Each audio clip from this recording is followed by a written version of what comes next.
Olá, meus queridos! Espero que vocês estejam bem.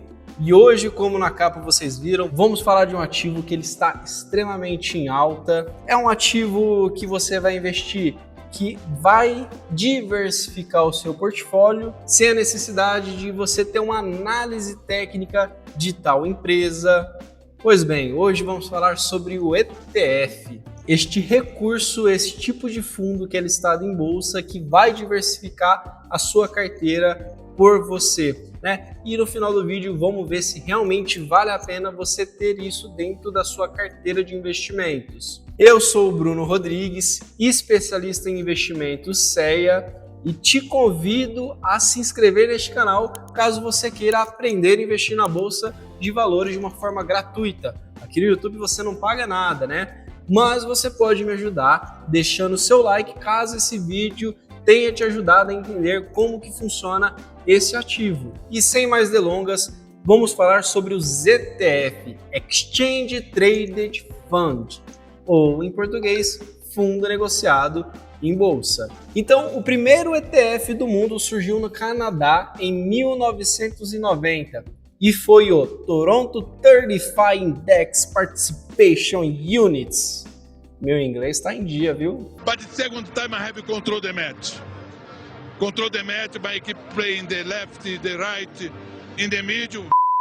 Lançado na Bolsa de Valores de Toronto em março de 1990, ele tinha como objetivo acompanhar o desempenho do índice TSE 35, composto pelas 35 maiores ações da Bolsa canadense. Então, até os anos 80, os investidores comuns tinham duas opções. Eles tinham que escolher as suas ações uma a uma, porque não existia ETF naquela época, ou eles tinham que alocar o seu recurso em fundos ativos, que eram caros na época, tinha uma taxa de administração, não eram ativos transparentes, raramente esses fundos ativos batiam o mercado. Então, das duas opções, o melhor era você escolher seu ativo e torcer para você ter escolhido uma boa empresa, ter selecionado aquela empresa que vai dar lucro, que vai crescer.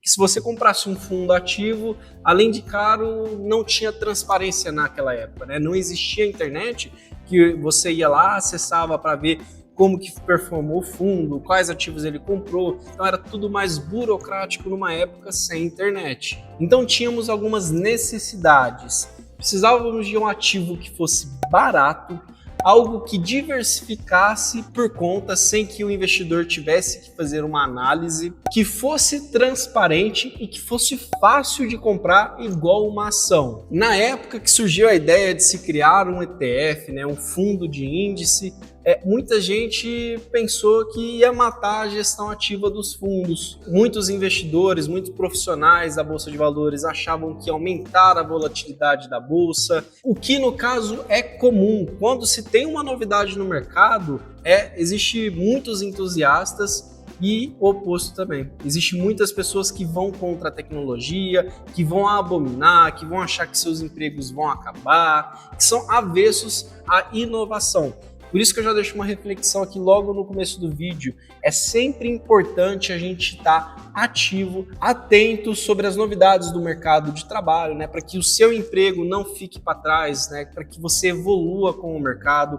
Na bolsa também é a mesma coisa. É sempre importante você estar atento para as oportunidades para não ficar para trás. Como, por exemplo, o Bitcoin. Quem comprou lá atrás, quem apostou nessa tecnologia, mesmo que se fosse um pedacinho do seu portfólio, ganhou muito dinheiro. E aquelas pessoas que foram avessas àquele novo ativo, aquilo que estava surgindo no mercado, deixou de ganhar dinheiro. Bom, então tendo essas pessoas que olhavam com maus olhos o ETF, né, que ia matar os seus fundos, muitas dessas pessoas eu imagino que eram gestores de fundos, né, que tinham medo de, agora não tem mais o que eu tomar conta. Eu vou ter um fundo na Bolsa de Valores que vai seguir o índice, acabou meu emprego, vou ficar desempregado, vou ter que trabalhar com outra coisa. Mas o impacto foi diferente do que esses pessimistas estavam esperando, né?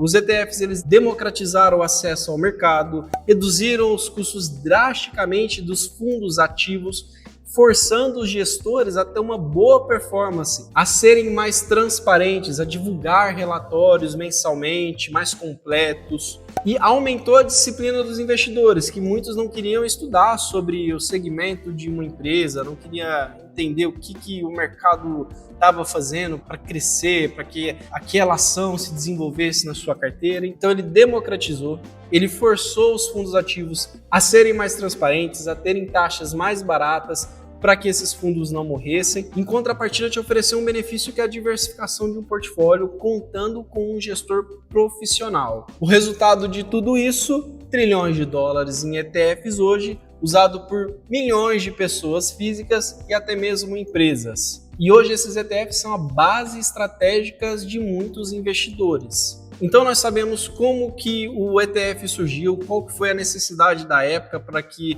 eles pudessem vir à tona. Então tudo que for um fundo no nome, FI, fundo imobiliário, FIINFRA, fundo de investimento em infraestrutura. Então tudo que tiver nome no fundo vai ser um condomínio de pessoas com um objetivo em comum, que é seguir um índice, que é comprar imóveis, e você pode se tornar cotista desses fundos. E para um fundo surgir, eu já falei lá no vídeo sobre os fundos imobiliários, o que precisa para um fundo surgir, como que eles vão definir o valor de suas cotas. Eu te convido a assistir esse vídeo, que ele é bem completo e você vai entender o nascimento de um fundo. Lá eu falo sobre fundos imobiliários, mas serve para todos os tipos de fundo. Então, se você quiser saber do nascimento, vai lá naquele vídeo que ele está bem completo. Então vamos tocar nos 3 principais benefícios do ETF.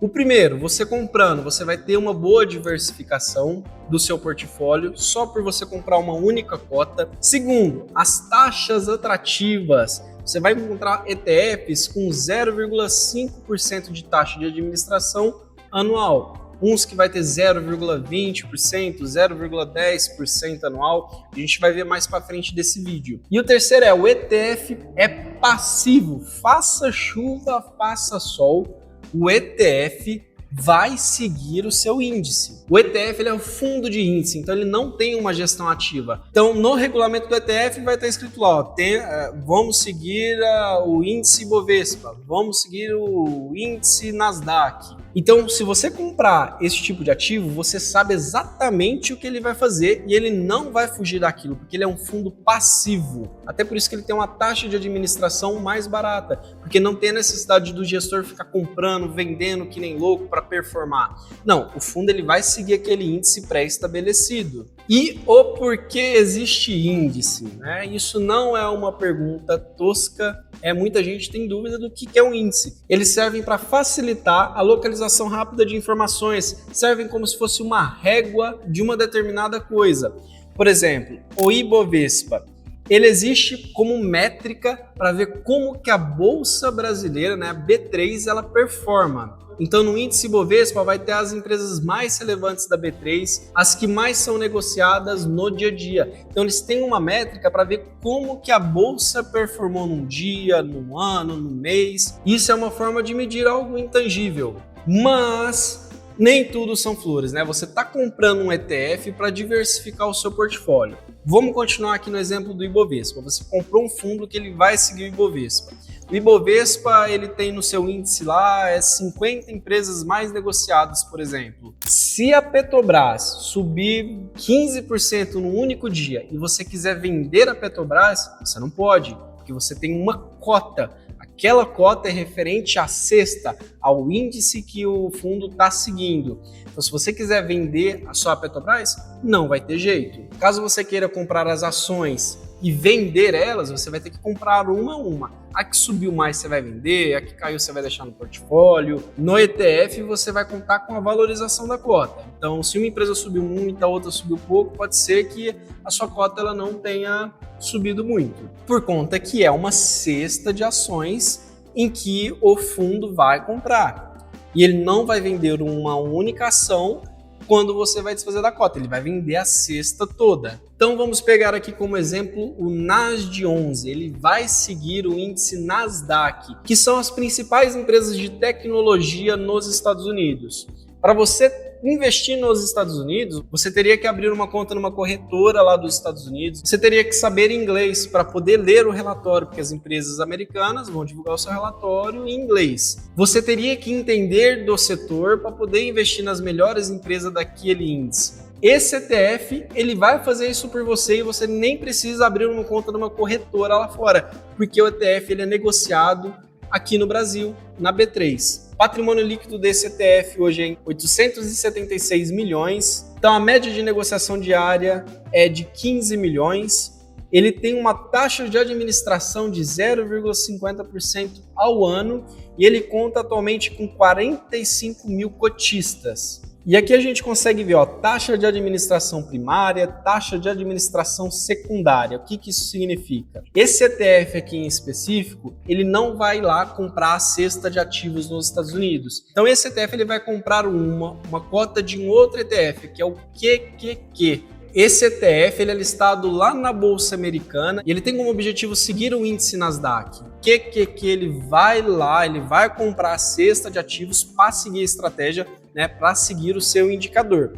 Em vez do Nasdaq ir lá comprar esses mesmos ativos, é mais fácil para ele ir comprar a cota do QQQ. Assim ele vai seguir o Nasdaq 11 através da compra da cota de um ETF lá fora. E eu vou abrir aqui para vocês o portfólio do QQQ, que ele tem como objetivo seguir o índice Nasdaq. Então, reforçando, os ETFs eles não têm a liberdade de comprar à vontade do gestor. Ele tem que seguir a cesta de ativos que aquele índice mede. Por exemplo, aqui, 8% desse ETF aqui está alocado em NVIDIA, 7,55% em Apple, 6,84% em Microsoft e por aí vai. Essas daqui são as 10 principais alocações do fundo. Se a gente ver aqui todos os ativos que compõem o índice Nasdaq, a gente vai ter vários. E ele vai fazer a diversificação conforme o índice manda. Então a gente pode ver que tem Adobe, tem diversas empresas aqui que eu nunca ouvi falar na minha vida, mas o ETF investe. Imagina você quer seguir o índice Nasdaq, o índice de tecnologia dos Estados Unidos, comprando esse tanto de empresa. Fica inviável para você fazer isso daí, porque você vai ter que ler relatório, você vai ter que vender, comprar várias ações para seguir o índice. Então é muito mais fácil você investir no ETF, que ele já vai fazer essa diversificação por você. Você vai fazer essa diversificação, você vai investir nos Estados Unidos através da Bolsa de Valores brasileira, apenas comprando um único ativo, que é o Nasdaq 11. Vamos ver aqui alguns ETFs que tem aqui dentro do Brasil. Esse site aqui, o ETFs Brasil, eu vou deixar o link dele aqui na descrição para você ter a curiosidade de vir pesquisar. Aqui você pode fazer filtros para achar o ETF que você quer. Então vamos lá, a gente vai vir aqui em categorias. Vamos vir nas ações. O TIRB11, as maiores empresas dos setores de ativos reais que mais pagam dividendos. Você quer investir, por exemplo, em criptomoedas, mas não entende muito o que aquela criptomoeda faz, se aquela criptomoeda tem tendência de subir, se o Bitcoin ali vai cair, se aquela criptomoeda específica vai servir para um tipo de transação que vai revolucionar o mercado. Eu, por exemplo, não tenho esse conhecimento. A única coisa que eu entendo malemar é o Bitcoin. O que eu posso fazer para diversificar? Inclusive, esse ETF, eu tenho ele na carteira porque eu acho ele muito interessante. Ele é o Hash 11, então ele vai fazer por mim, como investidor, selecionar as melhores criptomoedas de acordo com a seleção dele. Então o Hash 11 ele vai seguir o índice Nasdaq Crypto Index, oferecendo uma exposição diversificada aos criptoativos. A carteira do fundo hoje, 74% está em Bitcoin, 14% em Ethereum, 6% em XRP, 3% em Solano e por aí vai. Então, para você fazer uma bela diversificação em criptoativos sem selecionar por conta, você pode comprar o Hash 11. Você tem um ETF específico que é o BTC 11, que acompanha o preço do Bitcoin em dólares. Aqui também tem interessante, vamos pesquisar aqui, Jogo 11, ele replica o ETF de games e esporte. Então, se você quer um ETF que vai acompanhar, vai replicar um índice de games, de jogos, você tem o Jogo 11. Praticamente existe ETF de quase tudo aqui, Hidro 11, empresa especializada em hidrogênio. Ó, IMBB 11, títulos públicos de diversas maturidades e indexados. PACG 11, títulos públicos federais indexados à inflação. Ó, BDAP 11, contratos futuros de IPCA. Você vai encontrar ETF de tudo aqui. Então dá para formar uma boa carteira somente com ETF. Eu fiz aqui uma simulação de carteira. Você pode investir na UVP11, por exemplo, você vai estar investindo nas ações do Brasil. Dentro da sua carteira você pode ter o Hash 11, que você vai estar também exposto ao mercado de criptomoedas. Pô, Bruno, eu quero investir lá fora que tem a grana. Você pode ter o Nasdaq 11, aqui você vai estar se expondo ao mercado americano, especificamente nas maiores empresas de tecnologia. Pô, Bruno, eu quero me proteger de tudo, cara. O mundo vai acabar amanhã. Pois bem, compre o Gold 11. Tem um ETF que ele segue o índice do ouro. Você não precisa de fato ir lá comprar o ouro e guardar em casa, né? Perigo de ser roubado. Você comprando esse ETF aqui, você vai estar sendo exposto à cotação do ouro. E bom, eu espero ter te ajudado, eu espero ter te mostrado aqui como que funcionam os ETFs, que existe ETFs de tudo qualquer coisa, que replica as ações dos Estados Unidos, que replica a Bolsa de Valores, que replica o ouro, que acompanha o índice de inflação aqui do Brasil. Se você gostou, deixa o seu like, se inscreva aqui para ficar antenado no mercado financeiro e aprender a ser um bom investidor e de uma forma gratuita. Eu sou o Bruno Rodrigues e te vejo no próximo vídeo. Até lá!